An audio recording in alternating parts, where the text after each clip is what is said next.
Hey gang, this video is going to be an update for like durability and dependability of the Orion RXB 250 since I've got it.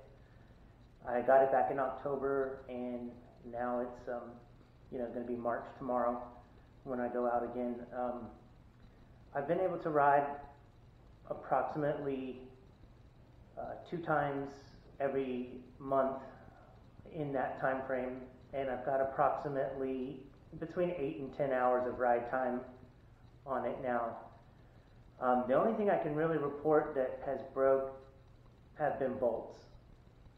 I've snapped a bolt on the clutch perch, but I believe it wasn't tapped correctly in the first place, and so I ended up getting a new steel bolt to make that work. I lost a bolt on the front fender, even though I went through the whole thing when I set it up initially and did blue Loctite on almost everything. That one just backed out, and although I've replaced it with with a bolt and a washer, there was also a little metal circle spacer to keep the plastic from getting wallowed out. But somehow or another I'm going to have to figure that one out and try to get another one replacement. That's on my to-do list. The front brake rotor bolts backed out a little bit, not to the point where they caused any damage or any significant problems. I just noticed that they were making a noise. So I went down there and I tightened them all up. I had to replace the rear sprocket. Stock comes with a 43 tooth rear sprocket, and I think that's just set up for street. I can't see how that could have been a trail or a dirt bike sprocket. It's too tall. It didn't give the bike any real good power coming out of corners, and made big gaps between third and fourth. So I went with a 48. I got a JT sprocket, and I got a DID chain. I had to get a new chain because obviously I added links by going up in size. But yeah, that made a significant improvement, and it closed the gap in third gear and fourth gear so that they're more usable coming out of corners and going up hills.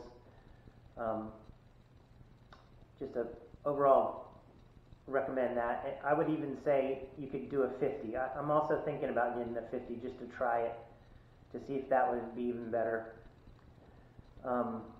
Durability wise, I gotta say, I'm totally impressed and totally shocked. I came into this thing with much less expectation, and it's held up really well. As a lot of you may know already, most of my riding's been done on a motocross track. And while I'm not some kind of speedy expert, I still jump it in tabletops and small doubles, in corners and just the regular terrain that is a motocross track. And that's brutal on any bike. And this thing being heavy, it surprised me how nothing is really broken or giving me a hard time. The suspension, just so everybody knows, if you take it on a motocross track, the suspension will bottom unless you're super feather light. I've got it all the way, my rebound and compression. My compression is 1 click out from being all the way hard, and the rebound, I've got it set to fast so that it'll go work well on a motocross track. Of course, everything's set up, you have to do your sag and everything like that, but so for a motocross track, it's not designed for that, I don't believe. And while you can do it, and I've been doing it and enjoying it, this is not a motocross bike, so don't think that it is. Don't buy this thinking that you bought a replacement for your Honda CRF 250R, because you're just going to be disappointed. And I'm actually going to make a video about that coming up. That'll be my next video.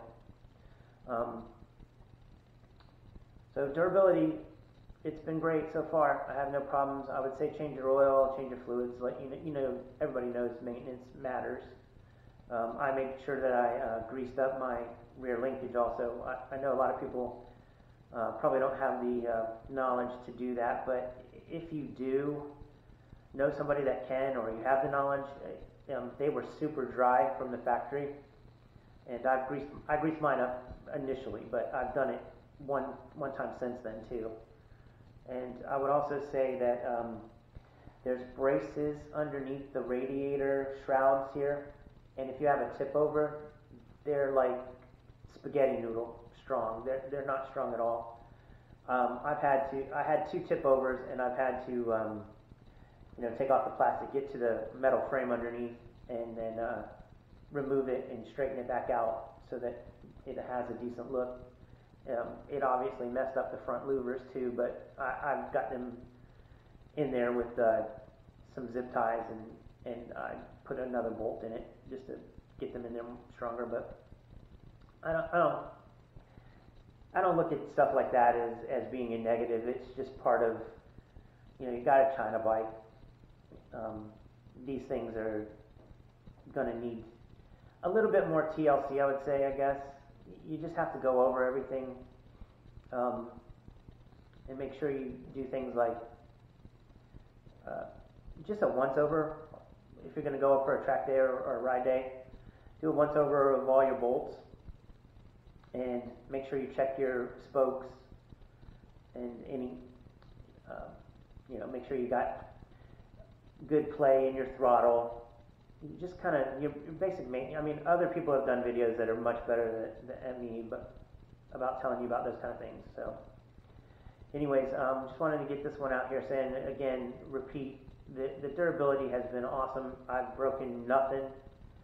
Not a thing is really actually what I would call a break or a problem. No breakdowns in at this point, somewhere between 8 and 10 hours. Look forward to more videos. I'm going to try to do more of these coming up soon. I'm going to be able to get some riding in now. The weather's clearing up, so see you on the next one.